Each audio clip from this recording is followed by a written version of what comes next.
Quero convidar você para ler um texto bíblico comigo, por favor.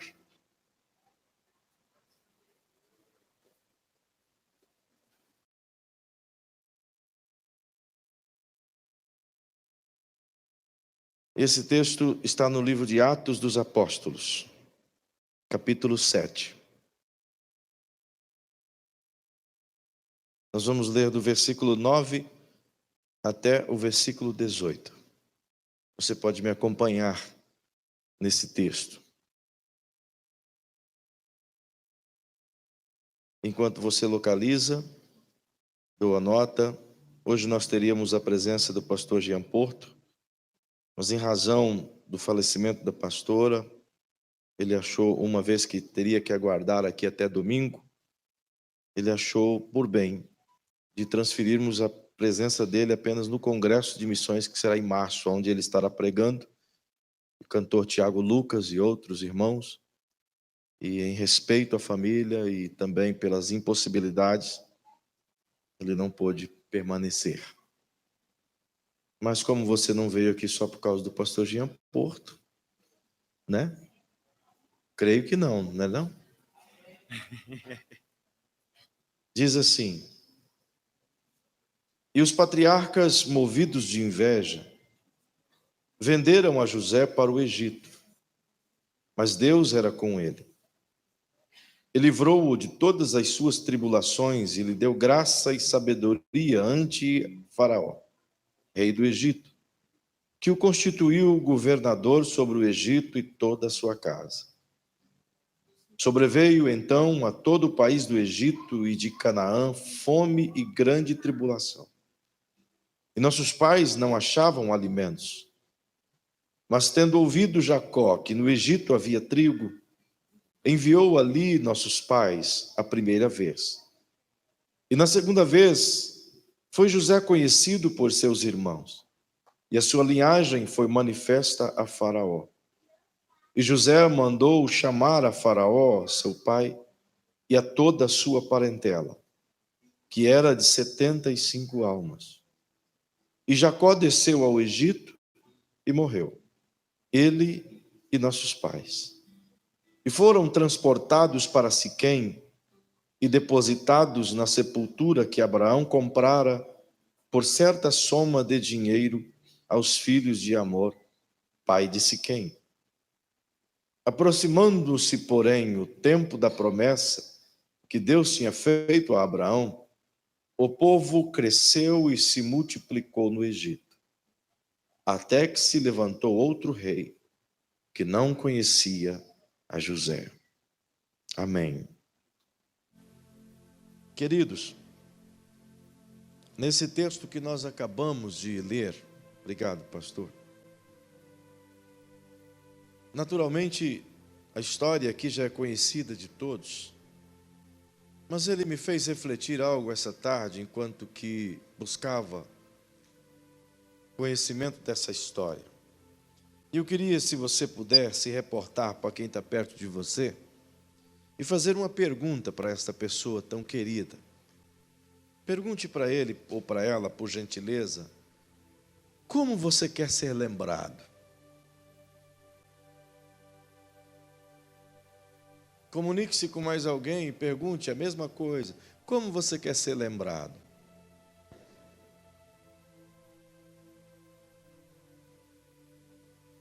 Toda a narrativa bíblica, todo o conteúdo bíblico, nada mais é do que lembranças escritas de pessoas importantes que trafegaram nesse mundo. Todo o conteúdo exposto aqui traz-nos ensinos extraordinários, de pessoas extraordinárias. Pessoas que decidiram viver de uma maneira diferente de outras. Alguns de algumas maneiras extraordinárias. E estas pessoas deixaram suas marcas, seus legados, sua história, lembranças tão íngremes que até os dias de hoje nós aprendemos com eles.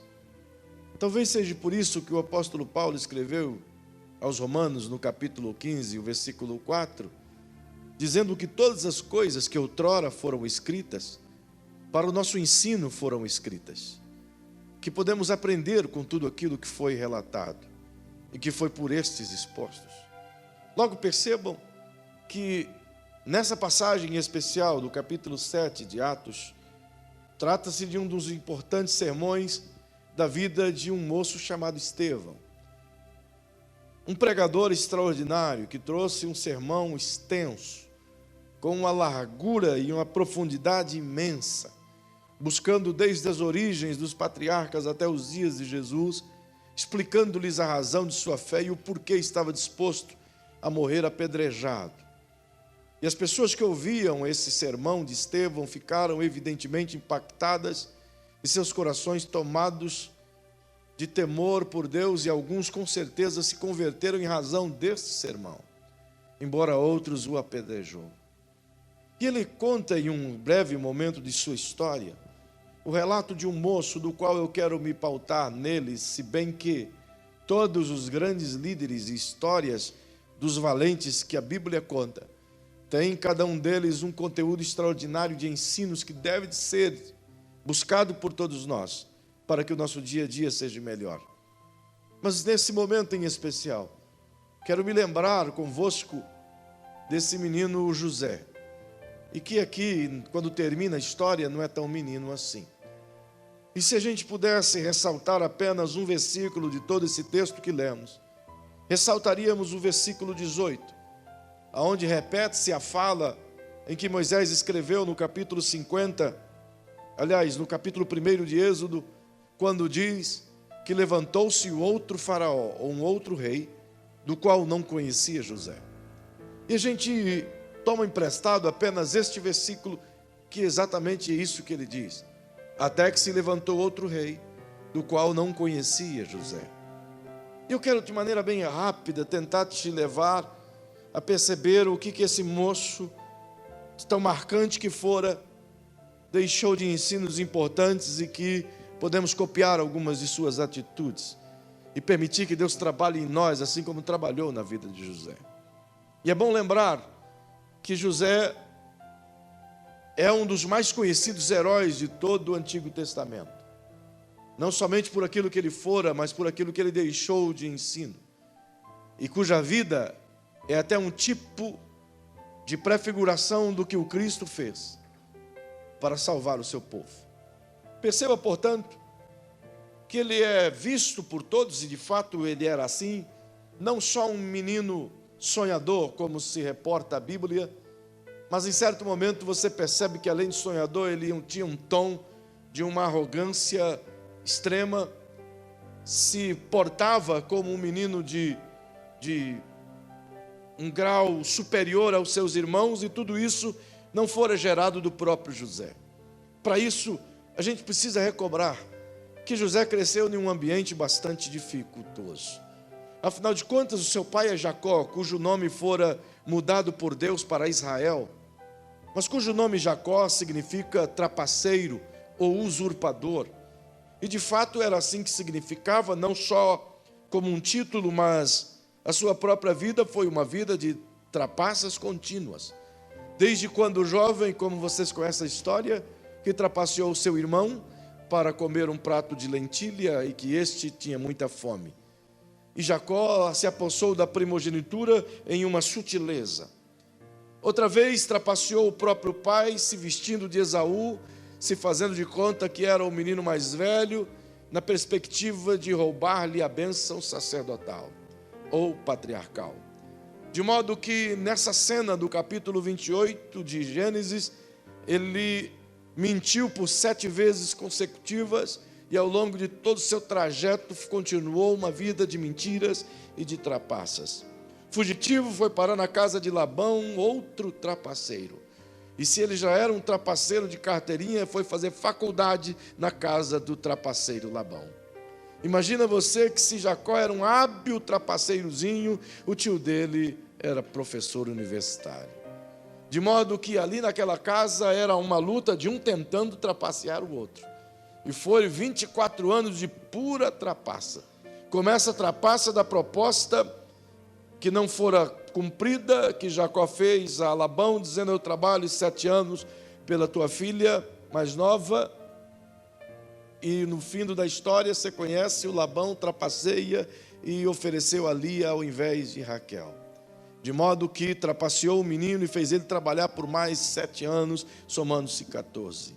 No final dos 14 anos, ele já tinha uma pancada de filhos e promete Labão abençoar-lhe mais e lhe dar mais 10 anos de lambuja de trabalho, e em 10 anos o seu salário foi mudado 10 vezes e ele alterou seu plano 10 vezes. Imagina, portanto, que era um tentando passar rasteira no outro. Coisa mais triste era aquela casa.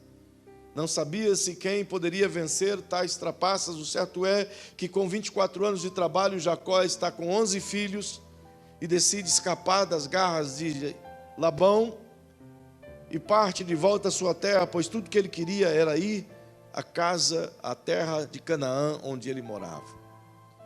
Perceba que no trajeto o processo foi muito doloroso, ele perdera muitas coisas.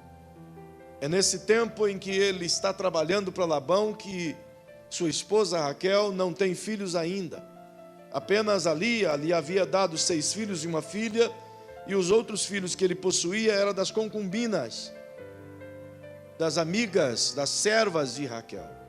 Mas esta ainda não tinha lhe dado nenhum filho. E vem ele e insiste diante do Senhor, mediante a própria insistência de Raquel. De modo que o Senhor lhe agracia e confere a ela um filho. E ela lhe deu o nome de José, sendo este ainda empregado de Labão, e deu o nome de José, que significa: me acrescente o Senhor um outro filho. Perceba que a ideia dela não era somente agradecer a Deus, mas era também ter de Deus a proposta de um novo filho, e de fato Deus assim fez com que ela gerasse um novo filho. Diz a Bíblia que quando nasce José, ele nasce em um ambiente onde os seus irmãos já são grandes, e Jacó amou José de tal maneira que este era filho de sua velhice. E ele passa a ser um pai avô e derrama todo o carinho, todo o amor ao José, muito mais do que aos seus outros irmãos.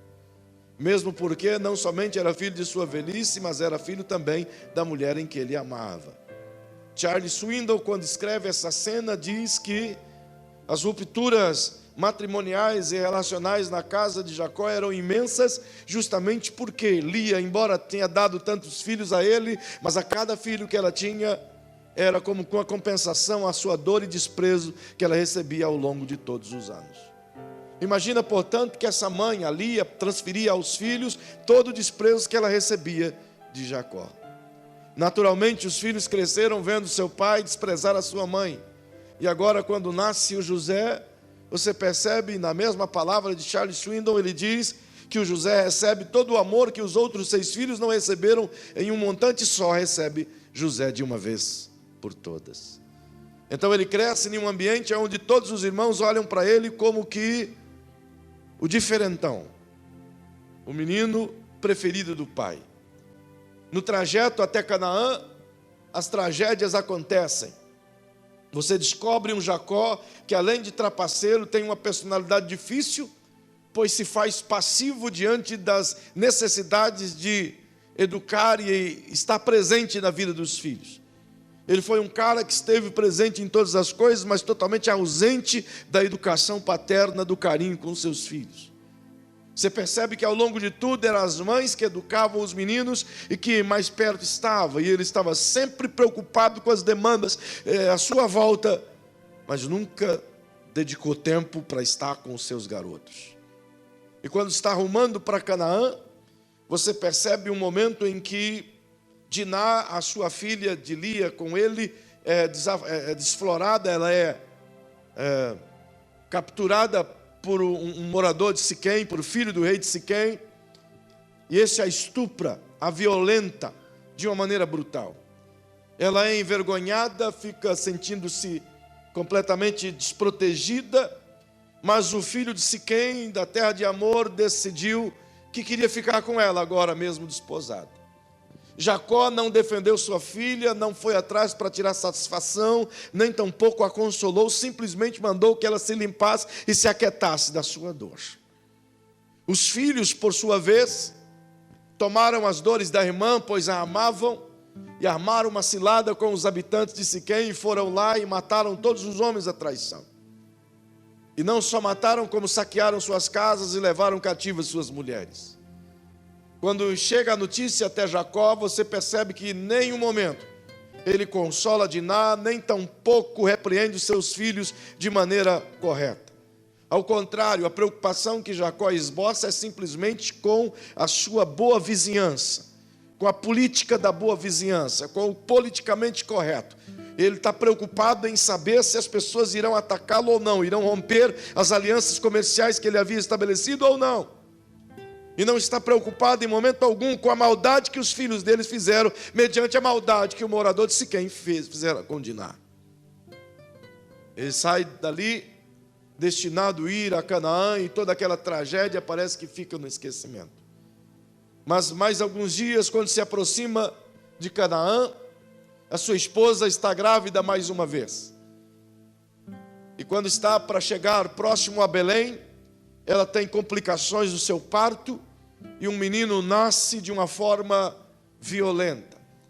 E ela, ao morrer, a Bíblia diz, e quando sua alma lhe saiu, porque morrera, ela então lhe dá o nome no menino de Benoni.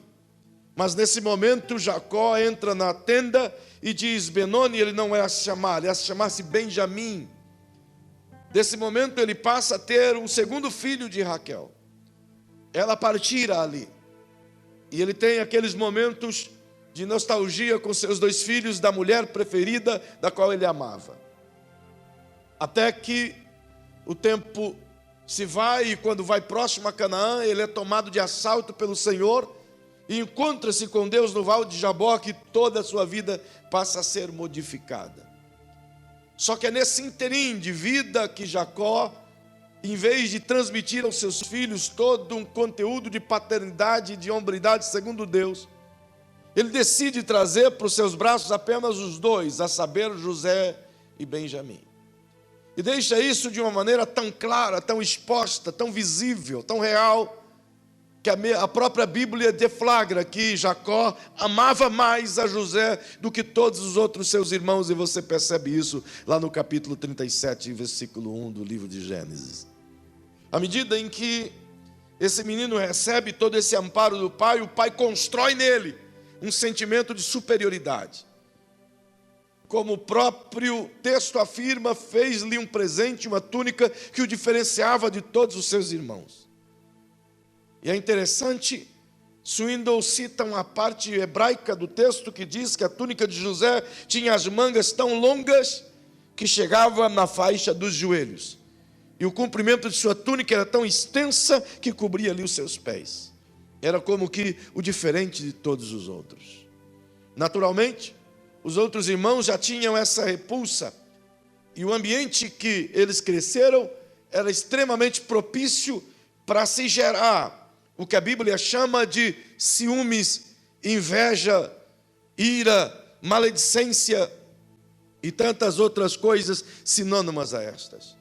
Perceba que todos os irmãos de José invejavam-no. Não invejavam a posição que ele tinha, não invejavam a roupa que ele vestia, invejavam o amor que ele recebia. E percebe-se que isso não é uma coisa que nasceu só em Jacó, mas é uma coisa que nasceu desde Abraão, o avô deles. Até porque a Bíblia diz que Abraão teve 2 filhos dentro do conteúdo da promessa, a saber, Ismael, que foi a sua própria decisão, e o segundo, Isaque, que era o filho da promessa. E ele sempre mostrou a preferência a Isaque, naturalmente porque era filho da promessa. Mas ambos cresceram dessa forma, um rejeitado, o outro amado. Ele transfere essa mesma circunstância para Isaque. Isaque, quando vai ter os filhos, ele tem Jacó e Esaú. E a Bíblia diz que Isaque amou mais Esaú, mas a sua esposa é que amou a Jacó. Portanto, eles crescem dentro da mesma perspectiva, de um ambiente hostil, de um sentimento separatista, onde o ciúme e a inveja faz parte do currículo educacional dessa família. E eles crescem exatamente assim, um cobiçando as coisas do outro, um invejando as coisas do outro. E José não fica por baixo.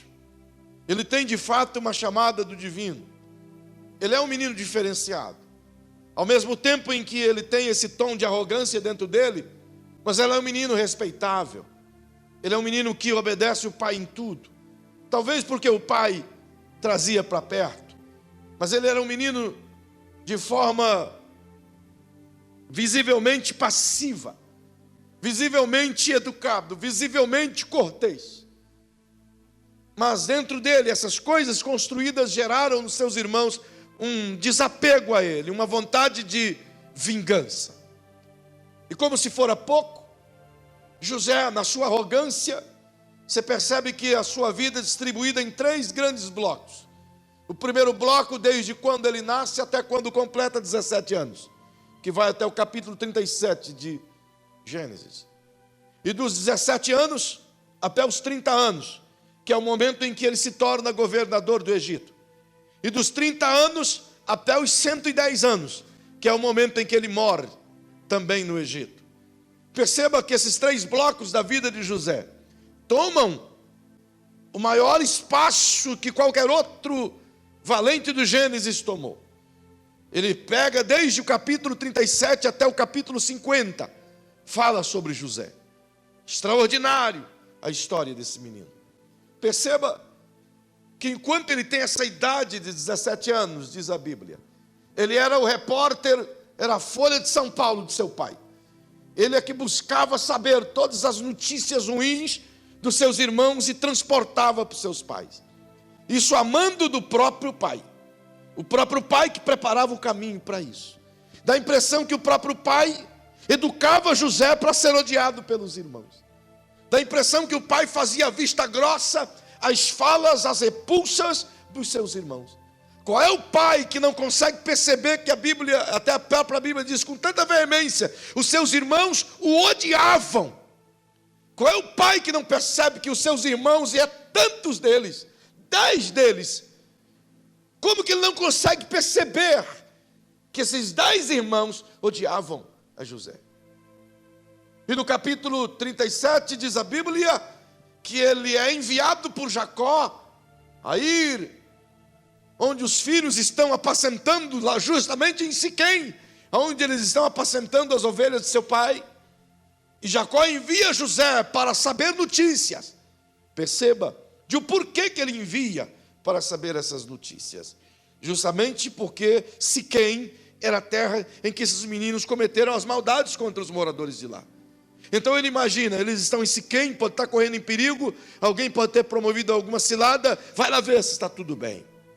Observa que o Jacó, embora soubesse dos perigos, não obstante sabendo, não promovia nada que pudesse proteger os seus filhos.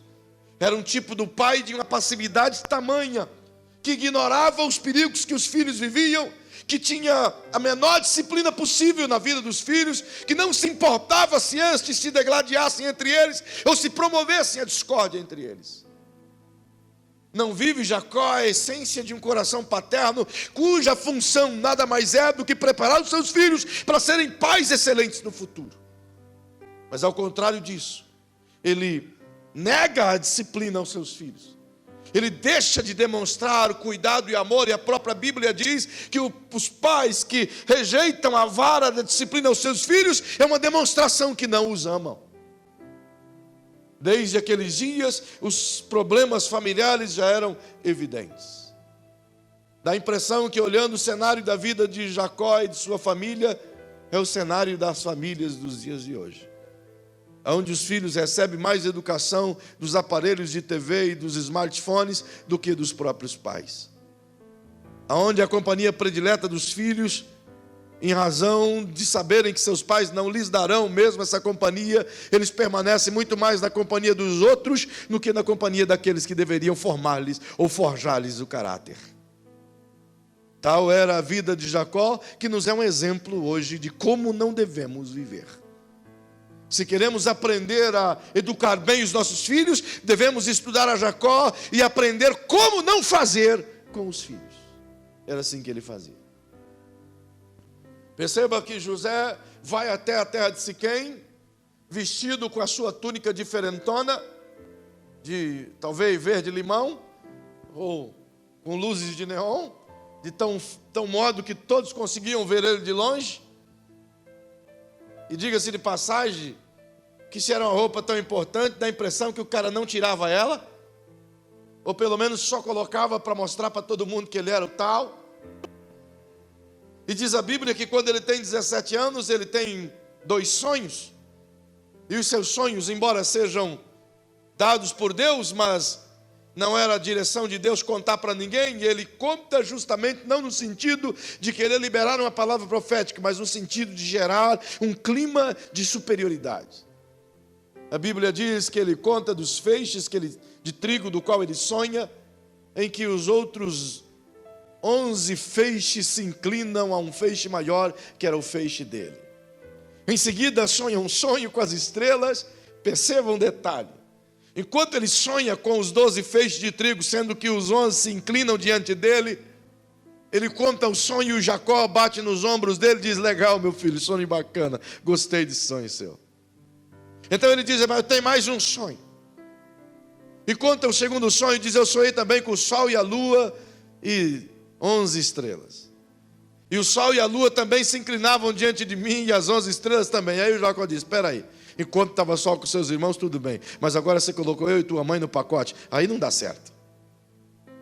Perceba que ele era tão passivo que enquanto estava com os outros, beleza, mas quando partiu para cima dele, a coisa ficou diferente. E esse menino consegue gerar no coração dos seus irmãos uma repulsa tal, que quando ele vai visitá-los em Siquém, o que brota de imediato é daquele ciúme que virou inveja, daquela inveja virou uma ira, daquela ira se tramou um plano de assassinato. E diga-se de passagem, que o ciúme não tratado vira uma inveja que não tratada, vira uma ira que não tratada promove um assassinato. Não é à toa que muitas mulheres matam seus maridos e muitos maridos matam suas mulheres por justamente ciúme. Não é à toa que muitos pastores matam seus líderes por justamente ciúmes. Não é à toa que muitos patrões subjugam seus funcionários, ou muitos funcionários subjugam os outros funcionários por causa de ciúmes. Perceba que o plano é traçado e eles idealizam de uma forma tal de assassinar o piá ali, jogar ele numa cisterna e eliminá-lo para sempre. Mas Rúben, o menino mais velho, que foi o protagonista de uma das tragédias da vida de Jacó, outra tragédia que o pai não corrigiu, pois Rúben tomou para si uma das concubinas de Jacó e deitou-se com ela. Calcule, mulher do seu pai. E quando o pai soube disso, não falou nada, ficou com a galhada pendurada e não falhou nada. Coisa mais triste. Passou a usar um capacete de touro e ficou de boa, não teve um pingo de ação e nem reação de corrigir o filho de tal barbárie. Pode ser que alguém diga: mas ele não sabia de tal fato, era literalmente chifrudo. Na verdade não, porque lá no capítulo 50, quando ele vai abençoar os seus 12 filhos, ele vai abençoar Rúben e diz: Rúben, você não será mais o príncipe da minha força, porque subiste ao leito do seu pai e o profanaste. Ele sabia, mas não fez coisa alguma. Perceba que é este Rúben agora, que talvez numa tentativa, ou tenha mudado desde aquele tempo até agora, tenha um caráter modificado, e ele diz aos seus irmãos: olha, não podemos fazer isso com o nosso irmão, ele é o menor, não podemos dar esse desgosto ao nosso pai, temos que fazer alguma outra coisa e não matá-lo. E ele idealiza um plano de que era para jogar o José num buraco, numa cisterna que não continha água. Na ideia dele, depois ele tirava o José e mandava o José embora. E assim o fizeram. Pegaram a vestimenta do José, mataram um bode e melaram de sangue e enviaram para o pai. Quando voltam, depois de comerem, pois a Bíblia diz que depois de jogar o José no buraco, sentaram-se e foram comer pão e beber o vinho que fora lhe trazido.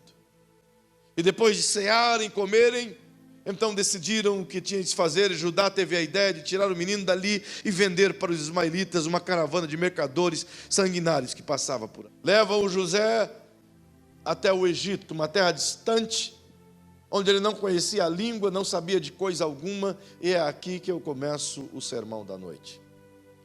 Perceba que ao chegar no Egito, tudo que esse menino tem agora é nada mais do que o desprezo, a afronta, a lembrança dolorosa do que os seus irmãos fizeram com ele. Como se não bastasse a lembrança dolorosa que seus irmãos lhe causaram, ele tem a dor da perda, afinal de contas, o seu pai lhe tratava como um príncipe, e ele de fato era para seu pai. E agora, distante de tudo, em uma terra alheia, cuja língua ele não conhece, colocado em um tronco para ser vendido como escravo, e lhe oferecem 25 peças, ele é vendido por tal.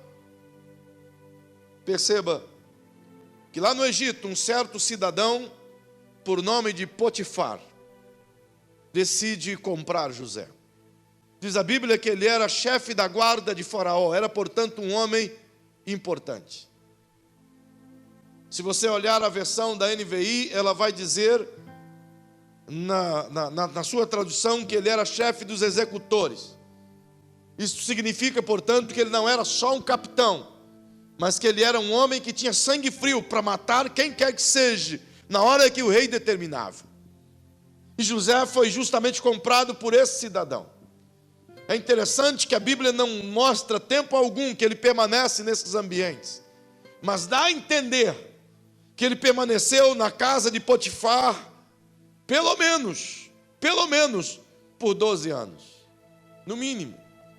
Perceba que à medida em que ele é vendido e começa a trabalhar como escravo ali, a Bíblia cita de uma forma tão bonita, diz que Deus era com José na casa de Potifar. E eu gostaria que você entendesse o que a vida dele tem representado para ele mesmo a partir de então. Do momento em que ele é tomado de assalto pelos seus irmãos, e ele mesmo suplica: não me façam tal mal, pois sou sangue do seu sangue. Imagina o próprio José sendo jogado dentro daquele buraco fétido, seco, escuro, talvez para morrer. Os seus próprios irmãos o excluem de seu contexto familiar e o expulsam para dentro de um buraco onde representa exatamente aquilo que eles sentem por ele: um vazio onde nada possui de bom. E como se fora pouco, talvez o fio de esperança, quando ele é tirado por Judá do buraco, nasce em seu coração, pois alguém vem lhe salvar. Piora quando este é levado diante dos ismaelitas e estes o compram. Eu fico imaginando, ele é só um adolescente ainda. Ele não está acostumado com os labores da vida, ele não está acostumado a sair da casa de seu pai, ele não está acostumado a sofrer o dia a dia, afinal de contas, seu pai não preparou para isso. E se for um adolescente Nutella dos dias de hoje, piorou. Se for um adolescente dos tempos mais antigos, então ele estaria até um pouco mais tarimbado com o trabalho, com a dor, mas eu imagino que ele é um adolescente da era iPhone. Suas mãos deveriam ser finas, os seus pés sem calos, e talvez andava até delicadamente. Perceba que à medida em que ele é tirado dali, levado ao canto para ser vendido pelos ismaelitas, começa dentro de José uma revolução de sentimentos. Afinal de contas, era para ele agora começar a gerar dentro de si imensas feridas em sua alma, de raiva, de ira, de ódio, sentimento de vingança. Afinal de contas, era injusto o que estavam fazendo com ele. E como se isso fora pouco, ele podia gerar dentro dele muitas inquietações e perguntas, como quem dissesse: e Deus? Onde é que está Deus quando eu mais preciso dele? Onde é que Deus se manifesta quando mais a dor se aproxima? E como se essa fosse apenas a primeira dor, talvez a gente não consiga imaginar o que estava dentro da alma dele nas outras que viriam pela frente. E é vendido na casa de Potifar, e lá ele serve como escravo, porém, ele consegue ser um excelente escravo. E a primeira mudança que José começa a promover em torno de si mesmo é a casa de Potifar. Lembre-se que ele fora vendido como escravo, mas ele se recusou a ter uma mentalidade de escravo. E lá na casa de Potifar ele entendeu que se é para ser escravo, eu tenho que ser o melhor escravo. Se é para fazer o serviço de um escravo, eu tenho que fazer com excelência um serviço melhor que todos os outros escravos. E colocando isso dentro de si, ele conseguiu sair daquela atmosfera que gera as dúvidas e gera as inquietações da alma, para uma atmosfera onde ele olha de cima para baixo, para a dor. E tudo isso reporta exatamente o ambiente que a gente constrói em volta.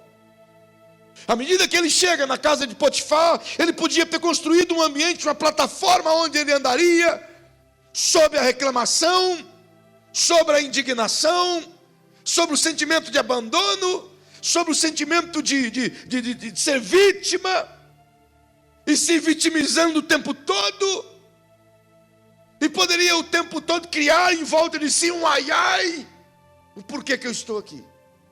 Mas ele decidiu andar por cima desse mar de turbulência, e trafegar acima disso significa, portanto, manter a mente limpa, que todas aquelas coisas ainda não o mataram. Então ele conseguia sobreviver, e não apenas na sobrevivência, mas trilhar um caminho diferente, quando tudo colaborava para ele viver cabisbaixo. Qual de nós, se estivéssemos no lugar de José, ao sermos vendidos como escravo, teríamos a ousadia de levantarmos a cabeça e dizer: eu sou um escravo com excelência?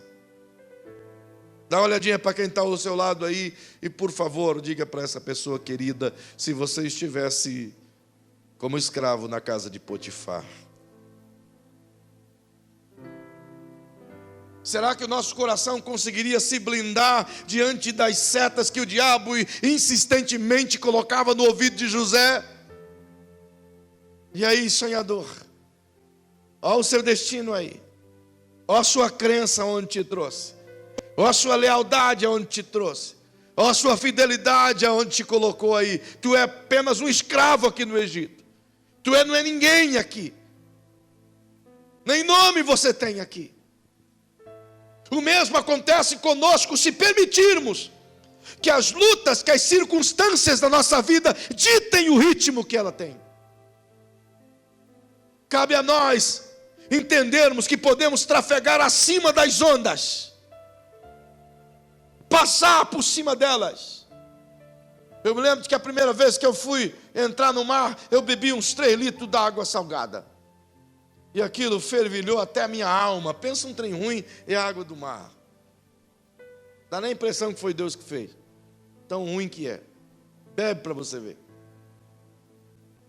E depois, só depois, que me ensinaram que quando a onda vem, você tem que pular. E eu esperei ela vir, e ela veio. E eu esperei de boca aberta, e ela veio. É um boca aberta mesmo. Nunca faça isso, irmão. Pule na onda. Depois eu aprendi, mas quando eu aprendi já tinha perdido o gosto pelo mar, porque bebi tanta água. Eu disse: não é para mim não. Se tivesse ensinado a José como viver entre os seus irmãos, trafegando sobre as ondas de suas invejas, de suas iras, talvez ele teria uma resposta diferente às atitudes que eles tiveram para com ele. Mas a vida nem sempre nos dá os ensinos da medida que a gente acredita que deve ser. Às vezes a vida vai nos colocar diante de lições que a gente jamais gostaria de passar. Vai nos colocar em circunstâncias que a gente acreditava que a gente não queria passar. Outras circunstâncias das quais nós tínhamos certeza que estávamos prontos para enfrentar, mas quando elas chegam, a gente descobre que não era bem isso que a gente pensava. Agora, na casa de Potifar, ele decide que ele tem que fazer melhor. E ele transforma o ambiente de escravidão em um ambiente de gerência. Ele foi promovido de escravo a mordomo. E perceba que isso foi em fases, à medida em que ele foi ganhando confiança de Potifar. A primeira fase, Potifar lhe dá o governo das coisas de sua casa. A segunda fase, Potifar lhe dá o governo não só das coisas da sua casa, mas de todas as coisas que ele tem. A terceira fase, Potifar lhe dá o governo da casa, das coisas que tem e das coisas que os soldados detinham. até o ponto de José mesmo dizer: tudo que meu senhor tem, eu que cuide. Ele não sabe nada senão o pão que ele come. Imagina. Potifar só sabia do pão que ele comia naquela hora, mas nem de onde vinha o pão ele sabia, porque José cuidava de tudo. Mas perceba que é nesse ambiente onde ele começa agora a transformar, em que a tentação aparece de forma voraz, violenta. Algumas pessoas são tentadas justamente no momento em que perdem tudo. Outras pessoas são mais tentadas justamente no momento em que ganham tudo. As piores tentações não são aquelas que vêm quando você está por baixo. As piores tentações são aquelas que vêm quando você diz: está tudo bem, eu estou por cima. Alguém sabiamente diz que para cada 10 homens que vencem uma tentação na dificuldade, um vence na bonança.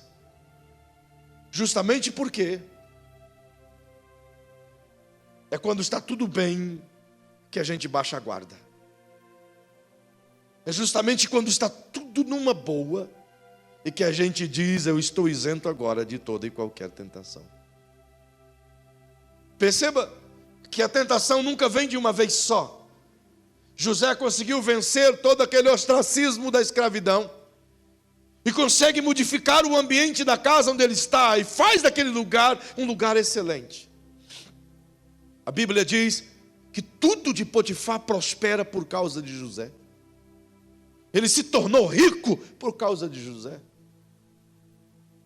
Agora o José tem um quarto só para ele, tem os seus próprios criados, tem um salário alto, mas a Bíblia diz que ele cresceu, ele está agora quase com 30 anos de idade, que ele tem 3 características que a Bíblia diz: que ele era um moço de um físico excelente, molecão corpudo, sarado. A Bíblia diz que ele era belo de aparência, e a Bíblia diz que ele sabia se comportar com elegância. Agora imagina um cara desse, novo, solteiro, bonito, corpão, cheio de poder. Você não acha que a tentação vai bater na porta? Se as outras irmãzinhas do Egito não bateram na porta, imagine que a irmãzinha de Potifar disse: eu não vou resistir esse hebreu. Só que ela não tentou uma só vez. Diz a Bíblia que ela foi muito legal e que chegou diante dele de uma cortesia imensa e disse assim: José, deita-te comigo. E José olhou para ela e disse: mais custa. Deito não. Fui. E ficou por aí. Mas bobo aquele que pensa que a tentação que vem quando tudo está bem virá apenas uma vez. Toda tentação rejeitada volta com mais força. Porque a ideia de Satanás é derrubar quem está em cima, não o que está embaixo. E ela volta outra vez, volta de novo, e de novo, e de novo, e de novo. E a Bíblia diz que por muitas vezes tentou José, e todas as vezes ele disse não. Que menino de coragem. Chega um dado momento em que ela diz: José, deita-te comigo, está seguro aqui. E ele diz: olha, a primeira coisa que te digo, por que não faço isso, é porque o meu senhor, seu marido, me colocou por governador de tudo que ele tem aqui. Ele só sabe o pão que ele come, o resto é comigo. A única coisa que ele disse para mim não mexer é contigo. Imagine que eu vou quebrar essa confiança. Sou fiel ao meu patrão. Segundo, o meu Deus me ensinou a não mexer com coisas dos outros. Trairia eu a Deus? Jamais. Sou leal ao meu Deus. Mas José não sabia que é melhor abraçar um boi brabo do que rejeitar uma mulher vadia. abraça uma vaca braba e dá um beijo na boca dela. Que essa mulher vadia se tornou num Satanás. Tudo que ela fazia agora era para tentar derrubar José, porque de paixão, a rejeição que ela recebeu transformou-se em ódio. Então, já que ela não pode ter, ela tem que destruir. Quantos que desconhecem isso? Quantos que trocam o manjar dos deuses por um prato de lentilha de Satanás? Quantos casamentos que são destruídos porque maridos e esposas decidem romper a fidelidade dela para com seu marido ou dele para com sua esposa? Quantos relacionamentos com Deus são interrompidos porque namorados decidem invadir o segredo de um do outro fora do tempo? Quantas coisas fazemos errado na perspectiva de resolver um problema de nossa ansiedade da carne?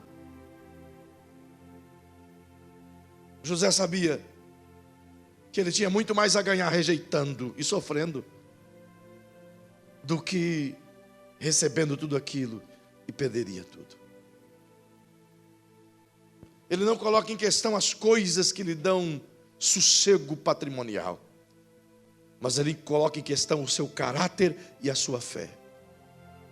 Basta duas coisas para ser feliz nessa terra: caráter e fé. Perceba que ela arma o plano, ela ataca José, e o José escapa, mas ela gruda na sua roupa e fica nas mãos dela, e ele foge, justamente cumprindo um propósito bíblico. A Bíblia diz de maneira muito clara que diante de uma tentação, seja ela moral, seja ela espiritual, seja ela financeira, não fique conversando com a tentação, foge. O apóstolo Paulo diz a Timóteo: olha, fuja dos desejos da tua mocidade, não dá mole para o capiroto. Não dá uma de fortão, porque ele vai te passar uma rasteira e você não vai suportar, a queda vai ser imensa. Porque não se argumenta com o pecado. Com o pecado se foge dele. José sabia disso e fugiu. A lambisgoia de Potifar armou o plano. Desculpe o termo, foi mal. Mas ela era mesmo, não é não? Pensa numa piranha egípcia. Ela armou o plano e condenou o menino. Quando o marido chega, eu vou te provar que ela era, até o marido sabia. Quando o marido chega, ela diz: olha, esse hebreuzinho que está aqui há mais de 10 anos, que você trouxe para servir essa casa, tentou me violentar. Está aqui a prova na minha mão, a roupa dele ficou na minha mão, ele vazou na braquiária, correu, e eu fiquei aqui com a prova do crime. Potifar ficou muito irado. Ele era executor, era o chefe dos executores. Um cara que recebe um empregado em casa e cujo empregado tenta assediar a sua esposa, e o cara é executor, mandante de muitos homens que já foram mortos. Você acha que o Potifar faria o quê? Corte a cabeça desse infeliz agora. É ou não é verdade?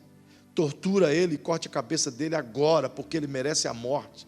O que o Potifar, o pastor Cláudio Duarte diz, o Boitifar, diz para ele? Prenda ele lá, prende ele lá na masmorra, deixa ele lá. Por que Potifar faz isso? Porque ele sabe a mulher que ele tem em casa. Ele sabe que aquilo pode não ser uma verdade.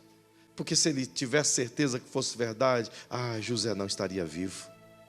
Não estaria vivo. Por muito menos que isso, eles matavam os homens. E o José é lançado numa prisão, que sai do quarto number one que ele tinha, com toda assistência, com TV 4K, com seus iPhones e tudo conectado, aquela coisa toda. Tinha lá Netflix, Sky, aquela parada toda, conseguia ver o Brasileirão, tudo, sim. Agora ele perde tudo isso. É lançado numa masmorra do rei. Imagine como fica a cabeça de José. Eu estava lá na cisterna, fui vendido, fui para a casa de Potifar, servi, fiz o meu melhor, fiz com excelência, honrei a Deus, e é isso que eu ganho. Servi a Deus com excelência, cadê Deus? Não é essa a pergunta que muitos aqui têm feito no momento da dor? Cadê Deus? Por que Ele permitiu eu ir para a prisão, sendo eu inocente? Não poderia Deus enviar um anjo, um raio, já que a Bíblia diz, e Deus era com José? Não poderia Ele enviar o Miguel, ou sei lá o nome do anjo que você quiser dar, que ele baixasse ali naquele quarto e dissesse, não, ele é inocente. Ou Deus murmurasse no ouvido de Potifar, dizendo, confia na palavra desse menino, ele tem meu espírito. Deus não poderia fazer isso? Mas por que Deus não fazia? Ou por que não fez? Coloca a mão no ombro de quem está ao seu lado. Diga, Deus nunca endurece um ferro para ser usado sem antes passar pelo fogo e pela bigorna. É por isso que às vezes dói em você e em mim. Deus está fortalecendo os seus pontos fracos. É por isso que o José foi tentado nas áreas em que a sua carne detinha controle. Ele foi vendido justamente porque ele se sentia no controle da situação. Ele agora perde o controle sobre a sua própria vida. Ele é jogado num buraco justamente porque ele se sentia o Senhor da luz.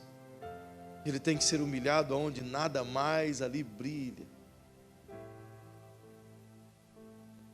Ele é tentado por essa mulher, embora vence, mas é jogado numa prisão justamente porque, ainda dentro do coração de José, havia necessidades que Deus precisava trabalhar e forjar no seu caráter, e só poderia ser feito em ambientes hostis. Mas o que se depara diante dessa situação é que esse menino conseguiu dar a volta por cima, estando na casa de Potifar como escravo, e chega agora na prisão. Na prisão, poderia baixar a sua cabecinha e escrever na parede da prisão, Deus me rejeitou, Deus me abandonou, o que será de mim?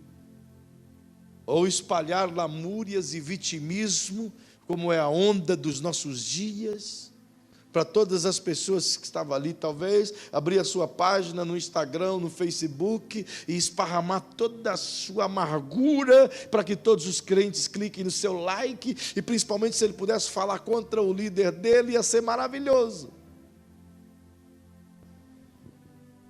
Mas José não fez isso. Lá na prisão ele é colocado como que um escravo, pecador, miseravelmente bandido.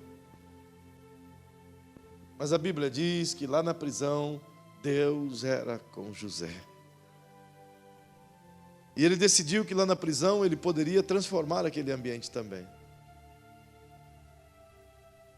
Incrível. Eu gosto dessa expressão bíblica, e José fez a prisão prosperar. Quem é que consegue fazer uma prisão prosperar? Fala para mim. A não ser que ele vendesse os Nike, vendesse as pastas de dente, fosse o comerciante lá de dentro. Mas a verdade é que a Bíblia diz que Deus deu tanta graça aos olhos do carcereiro diante de José, e o carcereiro diz, olha, é chegado o momento de você governar isso aqui. E deu a José as chaves da prisão e o controle de tudo, e diz, comanda. Ele virou uma arcola.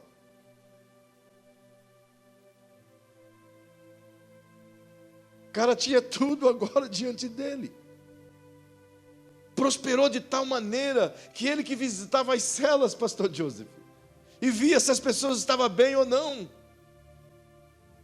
Eu imagino a prisão, a masmorra, um lugar cavucado no chão, como eram as masmorras daquele tempo, buracos feitos ao chão de pedras, e as pessoas eram lançadas degraus abaixo, abaixo e mais abaixo.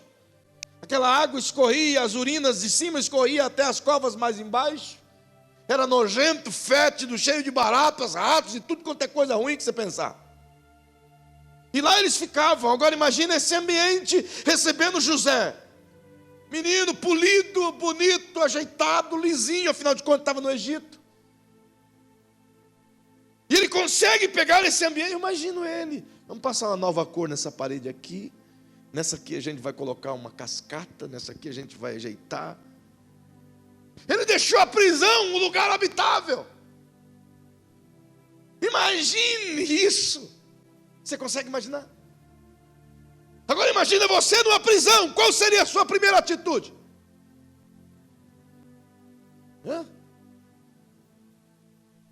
Tossir? Ia gritar, arrancar os cabelos da cabeça, começar a arrancar a sobrancelha. Roer a unha, até ficar o cotoco. E desesperadamente chorar e gritar e perguntar: por quê? Por quê?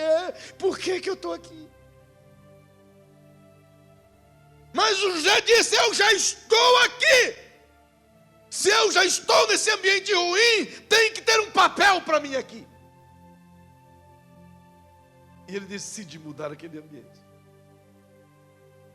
Até que você conhece a história, é lançado na mesma prisão o copeiro e o padeiro. E ambos tiveram um problema com o rei e são colocados lá embaixo. Ambos têm um sonho. Lá vem José assoviando, passando pelas celas, e dá uma olhadinha e percebe que na cela daqueles camaradas, eles estão cabisbaixos, chorosos, entristecidos. E José tinha todos os motivos para estar assim também, afinal de contas ele está ali injustiçado. Mas pergunta para eles: escuta, está tudo bem? Eu vejo que o semblante de vocês está caído. Talvez se fosse eu ou você, diria ele: claro que tem que estar caído, eu estou numa prisão. Se queria que eu estivesse sorrindo, estivesse na praia. Se a gente fosse bem gentil, mais ou menos como é algumas pessoas aqui do MS, responderia: que pergunta? Claro que eu tenho que estar com o rosto caído. Onde eu estou? Não é não? Mas ao contrário, esses caras dizem para ele: sim, nós tivemos um sonho, perturbou nossa alma. E o copeiro conta-lhe o sonho e José diz: eu sei um que interpreta sonhos. Perceba que José tinha que ter lembrado de que foi por causa de um sonho que ele foi parar ali. Se ele não tivesse contado o sonho para os irmãos, ele não teria sido vendido, não teria sido chegado à casa de Potifar, não estaria na prisão. Talvez o José poderia ter dito: eu vou ficar caladinho, porque esse negócio de sonho só dá problema. Mas ao contrário, ele diz: conta-me o sonho. E o copeiro diz: olha, eu sonhei com uma videira, ela tinha 3 ramos, e desses ramos nasceram uvas, eu colhi as uvas, e na outra mão eu tinha a taça do rei, eu apertava as uvas, fazia o vinho e servia para o rei. E José diz: isso é moleza. Esses 3 ramos são 3 dias. Essas uvas é o que você vai voltar a fazer. Você é copeiro, você vai voltar a ser copeiro do rei, ele vai te restituir em 3 dias. Mas quando você chegar lá, lembra de mim, beleza? O outro que estava ouvindo achou a história interessante e disse: eu também sonhei um sonho. Já que você interpretou o dele, interpreta o meu também. Conta aí. E o outro contou: olha, o meu sonho não foi tão legal assim. Meu sonho é um pouco esquisito. E o José disse: Deus interpreta do mesmo jeito esse sonho. E ele diz: eu sonhei que eu estava com um cesto de várias coisas das minhas artes de padeiro dentro desse cesto da minha cabeça, e vinham as aves de rapina e comia aquelas coisas que eu havia feito para o rei, aquelas guloseimas, elas comiam tudo. E José diz: é exatamente isso que vai acontecer. Esses cestos representam de igual modo 3 dias. Em 3 dias o rei vai te tirar daqui, só que você vai ser enforcado. O cara caiu o semblante mais ainda. Como quem dissesse: não precisava nem ter perguntado, podia ter ficado quieto. Tem coisa que a gente não tem que futucar. Tem coisa que não fica inquietando Deus, que a resposta não vai ser tão boa assim. Então deixa Ele guiar a tua vida. Perceba que aconteceu exatamente como José havia dito. Em 3 dias o copeiro foi levado de volta. Eu ouvi uma ministração de um pastor, pastor Luciano, que disse que existe 2 tipos de sonho: um que te leva para a morte e um que te leva para o trono. E é muito legal isso aí. O sonho do copeiro era um sonho de serviço, o levava para servir. Então todo sonho que te leva para servir é uma bênção. Mas o sonho do padeiro era o sonho de apresentar suas artes. O padeiro fazia aquelas artes bonitas, aqueles pães bonitos para impressionar as pessoas. demonstrar o talento que ele tinha. Então, aquilo que era a demonstração do seu próprio ego, o matou. Logo perceba que à medida que isso acontece, Faraó também tem um sonho. Isso já passou 2 anos, porque o José foi esquecido lá, onde Deus tratou o caráter de José, tirou aquela arrogância que ele tinha, pois ele imaginou que podia com o seu jeitinho, sabe aquele jeitinho brasileiro? Ó, eu estou te ajudando aqui, ajuda eu ali na frente. Lembra de mim? Lembra de mim? E Deus permite que ele fique mais 2 anos esquecidos lá na prisão, justamente porque havia dentro dele a ideia de que o seu jeitinho podia tirá-lo dali. E era assim que era na casa de Jacó, no jeitinho. Agora, 2 anos se passam, o Faraó tem um sonho, e ninguém consegue interpretar o sonho, e o Faraó está desesperado, porque é um sonho maluco. Ele sonha que existem 7 vacas gordas, bonitas, saudáveis, viçosas, e de repente aparecem 7 vacas magras, horrorosas, monstruosas, parece que veio daqueles de filme de Walking Dead, aquelas coisas terríveis, disse ele, é pavorosa. E essas vacas vêm e elas comem tudo, as vacas gordas, nhaque, comem tudo. Que acordou e de repente sonhou outro sonho, e tinha 7 espigas de milho viçosas, bonitas, que escaroção, coisa bonita. De repente as espigas de milho viram um bichão. Aliás, apareceram 7 outras espigas de milho que pareciam um bichão assim, e comeu as espigas de milho sadias. E ele acordou desesperado e não sabia o que significava aquele sonho. E o José então está na prisão. E o copeiro se lembrou: olha, eu estava na prisão há 2 anos atrás, quando o senhor me lançou lá, e eu tive um sonho assim, e tinha um moço lá, um moço legal, é o comandante Shel Marcola, ele pode resolver teu problema. Chama o Marcola lá. Trouxeram o menino, deram banho nele, colocaram diante de Faraó. Ele já tem 30 anos de idade, já é um homem. E sabiamente ele diz: rei, eu sei um que pode interpretar os seus sonhos. Em Deus reside toda a interpretação. Naquela mesma hora desceu o Espírito do Senhor sobre José, e ele disse: essas 7 vacas gordas são 7 anos de fartura que virá sobre toda a terra, muita abundância de pão, coisa maravilhosa. Mas as outras 7 vacas magras são 7 anos de pobreza, de dificuldade, de tribulação, da qual nunca houve e nem depois haverá na terra do Egito. Então explicou também das espigas a mesma coisa. E o Faraó disse: o que há de ser de nós? E José disse: encontre um homem que consiga governar o Egito, e junte tudo o que puder nos primeiros 7 anos, e depois dê pão para quem estiver com fome nos outros 7 anos de pobreza. O Faraó olhou para ele e disse: onde acharíamos nós alguém em que haja o Espírito de Deus como há em ti? Não poderia ser outro, ser tu esse homem. Daquele mesmo dia ele sai da prisão e é entronizado como governador do Egito. Faraó disse: escuta, José, ninguém pode levantar o calcanhar sem antes falar contigo. Calcule. E o que eu quero te contar com tudo isso? Eu estou no meio da mensagem, mas eu não vou continuar. O que eu quero te contar com tudo isso? Diga para quem está ao seu lado aí. José se tornou especialista em transformar ambientes hostis em bons lugares para viver. Quando você estuda a história de José, o que vem na sua cabeça? José foi o mordomo de Potifar. José foi o líder na prisão. José foi o governador do Egito. É o que vem na nossa cabeça.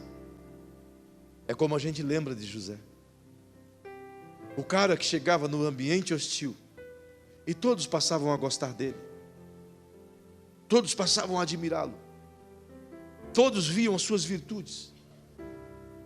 No caso de Potifar é incrível isso, é incrível. José nunca pediu um favor para Potifar. Não tem na Bíblia sequer um pedido de favor.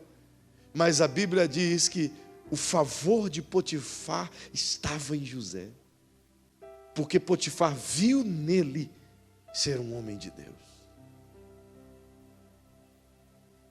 Ele decidiu que o ambiente onde ele deveria estar não poderia mudá-lo, mas ele que deveria mudar o ambiente. Quem sabe seja essa a maior lição que José pode nos dar essa noite. Nós deveríamos ser os transformadores de ambiente nessa cidade. Na repartição que eu e você trabalhar, as pessoas têm que olhar para nós e dizer: antes essa repartição era terrível, agora é uma bênção chegar aqui. No comércio em que a gente trabalhar, as pessoas têm que querer ir no nosso lugar de venda, porque deve ser o lugar mais abençoado do ambiente. Onde paramos para tomar café, as pessoas do lugar que nos servem devem de olhar para nós e dizer: você viu o melhor café, porque toda vez que esse irmão vem aqui, pensa no ambiente gostoso que fica. Mas ao contrário disso, muita gente consegue destruir ambientes, consegue fazer dos lugares que são bons, ruins. E tudo isso é feito pelo aquilo que se destila de dentro de si. José não destilava o rancor e o ódio que os seus irmãos plantaram dentro dele, porque antes mesmo destes virem até José para buscar o alimento, Deus já havia preparado o coração de José para perdoá-los. José, se tivesse um coração iracundo, cheio de raiva e de sentimento de vingança, ele não teria se tornado o que se tornou na casa de Potifar. Se não, perceba, ele se tornou governador do Egito, concorda? E Potifar era o quê? Chefe da guarda. Quem que manda em Potifar? Tem alguma citação aqui que José chamou Potifar e diz: vem cá, ô velhaco, chifrudinho, pega aquela lambisgoia lá que, vem cá, eu vou mostrar para você quem manda aqui agora. Ele fez isso? Porque José não vociferava de dentro de si as amarguras que os outros tentaram plantar dentro dele.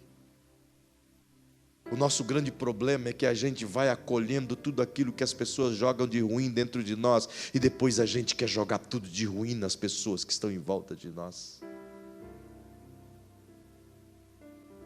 Como você quer ser lembrado? Como nós vamos terminar esse ano? Como seremos lembrados de agora em diante? Seremos lembrados daqueles que passaram pelas adversidades e conseguiram ser uma bênção em meio delas? Ou seremos lembrados como aquele crente insuportável? Ixi, lá vem aquele crente insuportável. Você já ouviu essa expressão? Coisa triste, não é? Nossa, lá vem aquele crente, nossa, meu Deus, insuportável. Livrai-me, Senhor Jesus. E tem.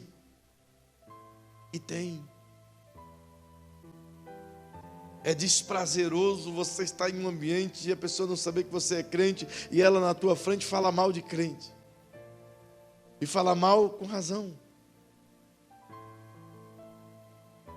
Porque a gente decide como a gente quer ser lembrado. José decidiu que as sementes que ele iria plantar na casa de Potifar não eram as sementes que os seus irmãos lhe deu. Ele decidiu que as sementes que ele ia plantar na prisão não eram as sementes que a mulher de Potifar lhe deu. Ele decidiu que as sementes que ele ia plantar no palácio não era a conjuntura de todas as sementes de amargura que a vida lhe deu. Porque ele sabia que tudo aquilo que ele plantasse ali, ele ia colher no futuro inevitavelmente. Não se esqueça que toda maledicência que a gente planta na vida de alguém, a gente colherá de igual modo. Não se assuste se Deus fazer a língua de crentes apodrecerem para aprenderem a parar de falar mal uns dos outros. E se quer saber que isso aconteça mesmo, e vem que eu vou orar para voltar a ficar boa. Perceba que tipo de pessoa a gente quer ser lembrada. Olha aí para quem está pertinho de você, vamos concluir. Pergunte para essa pessoa: como você quer ser lembrado amanhã? Como você quer ser lembrado lá na sua família? Agora é Natal. E a gente sempre escuta essa conversa: é Natal, a família vai estar reunida, fulano vai vir, vai.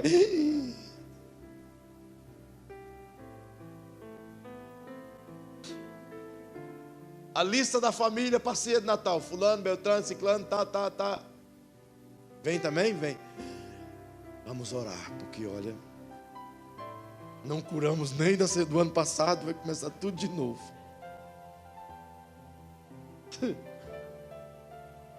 Chacoalha o ombrinho de novo dessa pessoa querida, amada, cheirosa e pergunta: como você quer ser lembrado? Isso é sério, irmão. Isso é muito sério. É nós que escolhemos o que fazer. O ambiente, quem constrói somos nós não podemos ser modificados por ele. Jesus disse que nos enviou ao mundo para que vivêssemos no mundo, mas não dentro, o mundo dentro de nós. Nós estamos no mundo, mas não podemos ser contaminados por ele.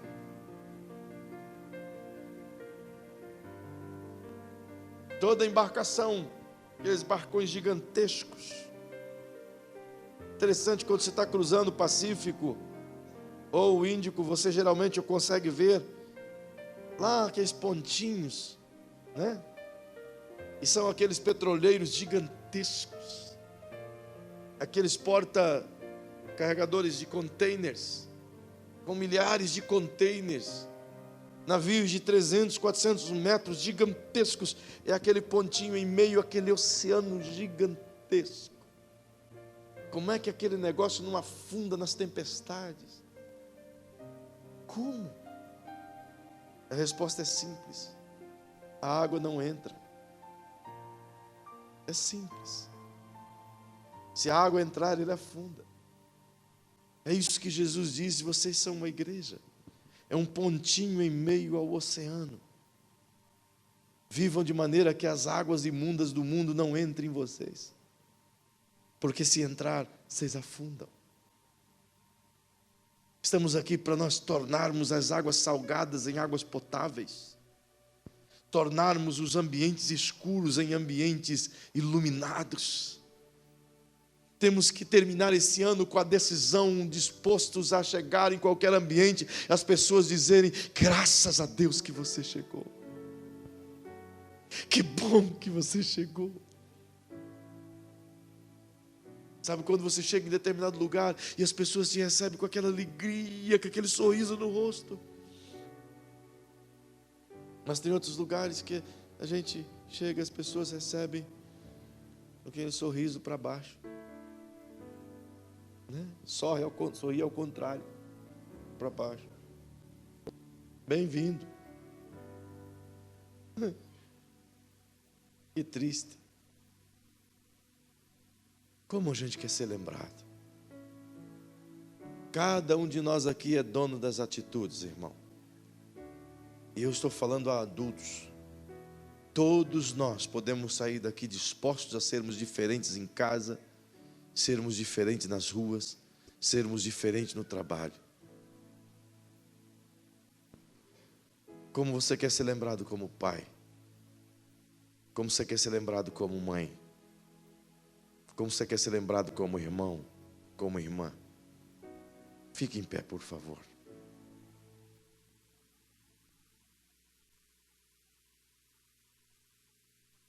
O José decidiu, pastor Vando, que em todos os lugares ele tinha que transformar.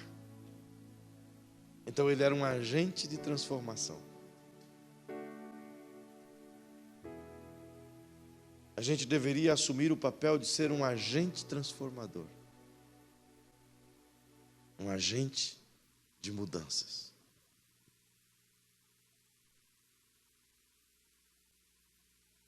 Como queremos ser lembrados? Eu quero orar com vocês aqui esta noite. Eu sei que é uma mensagem reflexiva. E eu quero orar com vocês nesse tom de reflexão. E convidar você a pensar como iremos agir. Nós temos a opção de continuar como chegamos até aqui. E não se esqueça, queridos, que todas as decisões e as ações e atitudes que tivemos até agora nos trouxe até aqui. Se chegamos até aqui do jeito que estamos, foi uma escolha nossa. Foi decisão nossa. E que tal a gente rever alguns pontos? Rever alguns pensamentos, alguns conceitos. E decidirmos que o primeiro ambiente a ter uma cara nova é o meu ambiente, é minha casa, é minha família. E decidir que esse Natal vai ser o melhor de todos. Quem quiser se matar, que se mate do lado do portão para fora. Mas dentro daquele ambiente, não dispute a cabeça do porco. Deixa quem quiser comer que coma. Eu quero orar com você sobre isso. Feche seus olhos. Paizinho, nós somos sabedores de que o Senhor determinou uma lei sobre todos nós. A lei da semeadura. Somos sabedores, Paizinho, que nós temos o poder de escolher as sementes da qual iremos plantar. Mas que não podemos escolher os frutos dos quais elas gerarão. Então a escolha da semente é mais importante do que a colheita dos frutos.